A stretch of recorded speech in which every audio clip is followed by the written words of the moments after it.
নজর রাখবো পরবর্তী সংবাদে। ফের বাল্য বিবাহ আটকালো বিশালগড় মহকুমা প্রশাসন। অপ্রাপ্তবয়স্ক বিবাহ চলছিল এবং এই বিবাহের খবর পেয়ে অভিযান বিশ্রামগঞ্জ থানার একটি থানায় অভিযোগ আসা মাত্রই দক্ষিণ চরিলাম এলাকায় অপ্রাপ্তবয়স্ক কিশোরের বিয়ের আয়োজন চলছে। সেই অভিযান পাওয়ার পরই কার্যত সরব হন বিশালগড় মহকুমা প্রশাসন, চাইল্ড লাইন এবং বিশ্রামগঞ্জ থানার পুলিশ যৌথভাবে অভিযান চালিয়ে কিশোরের বাড়িতে বিয়ে আটকানোর চেষ্টা করে। প্রশাসনিক অভিযানের অভিযোগের সত্যতাও মেলে। পরে ডিসিএম প্রসেনজিৎ দাসের নেতৃত্বে অপ্রাপ্তবয়স্ক কিশোরের সমস্ত নথিপত্র প্রশাসনের হেফাজতে নিয়ে নেওয়া হয়। মঙ্গলবার বিশালগড় মহকুমা শাসকের কার্যালয়ে উপস্থিত হওয়ার জন্য নির্দেশ দেওয়া হয়। অর্থাৎ আজকের এই নির্দেশ, গতকালকে বিয়ে আটকানো হয় বলে খবর বিশালগড় থেকে। কি বক্তব্য পুলিশের উঠে এসেছে শুনুন। আজকে আমরা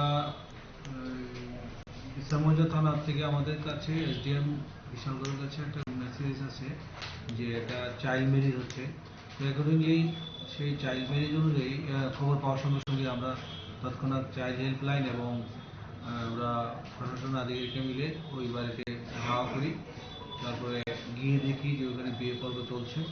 অ্যাকর্ডিংলি তাদের কাগজপত্র সব ছেলে এবং মেয়ের দুজনেরই কাগজপত্র সত্যতা যাচাই করার জন্য আমরা সবগুলো সিজ করে নিয়ে আসলাম। এসে তারপরে তাদেরকে ভেরিফিকেশন করে দেখলাম যে এখানে যে ছেলের যে বয়স সুজয় বসাক, বাবা হলো শম্ভু বসাক, যার বাড়ি সাউথ চরিলাম, তার যে বয়স যে প্রমাণ পেলাম সেখানে দেখলাম তার বয়স 19 বছর। কিন্তু আমাদের চাইল্ড ম্যারেজ অ্যাক্ট অনুযায়ী যে ছেলেদের 21 বছরের পরে বিয়ে করার জন্য যে আমাদের বিধি আছে সেটা এখানে ফলো করা হয়নি।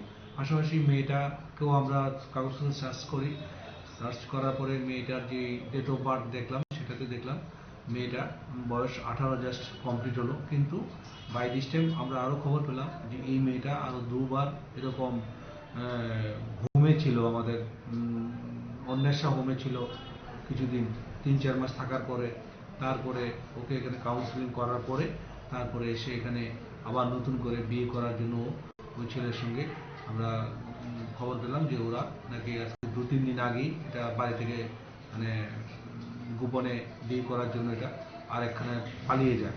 তো এই তৎক্ষণাৎ এবং আজকেই তারা বিয়ে করার জন্য যেই প্রস্তাব তাদের ছিল এবং নিমন্ত্রণ সব করেছে, কিন্তু প্রশাসন আধিকারিক পুলিশ, ইসলামগঞ্জ থানার পুলিশ প্রশাসনকে নিয়ে আমরা চাইল্ড ম্যারেজটা বন্ধ করে দিই এবং তাদেরকে কাউন্সেলিংয়ের জন্য ওয়ান স্টপ সেন্টারে পাঠিয়ে দিই। মেয়ে এবং ছেলে, মেয়েকে যদিও 18 বছর হয়েছে তাকেও কিছু কাউন্সেলিং করা হবে, আর প্লাস জাস্ট কমপ্লিট করলো, আর ছেলেটাকেও যেহেতু 21 বছর হয়নি, তার জন্য তার কাউন্সিলিংয়ের জন্য তার কাগজপত্র সব আমরা এনে তারপর তাকে কাউন্সিলিংয়ের জন্য ওয়ান স্টপ সেন্টারে পাঠালাম। তো এখানে আরেকটা জিনিস উল্লেখ থাকে যে ছেলেটার সঙ্গে ছেলেটার গার্জিয়ান হিসেবে ছেলের মা এসছে। মাকে আমরা খুব বলেছি যে কিভাবে তারা ছেলে 21 বছর আগে বিয়ে করে, এটা আপনাদের জানা সত্ত্বেও আপনারা কেন এটা প্রশাসনের সাহায্য নিলেন না। আমাদের সরকার প্রতিনিয়ত চেষ্টা করছে যে চাইল্ড ম্যারেজ বন্ধ করার জন্য এবং মানুষকে সচেতন করার জন্য। আপনারা শুনলেন প্রশাসনের বক্তব্য। তবে পরিবারের সম্মতিতেই এই বিয়ে চলছিল, মা বাবার উপস্থিতিতেই অপ্রাপ্তবয়স্ক যুবকের বিয়ে দেওয়া হচ্ছিল এবং সেই খবর পাওয়া মাত্রই বিয়ে আটকানো হয়, আটকে দেওয়া হয়েছে প্রশাসনের পক্ষ থেকে। আগামী দিনে এই কাজ যাতে না হয়, বাল্য বিবাহ যাতে রোধ করা যায়, সেই দাবি, সেই প্রচার আরো একবার উঠে আসলো বিশালগড় প্রশাসনের পক্ষ থেকে। ছোট্ট একটা বিরতির পর ফিরছি, সঙ্গে থাকুন।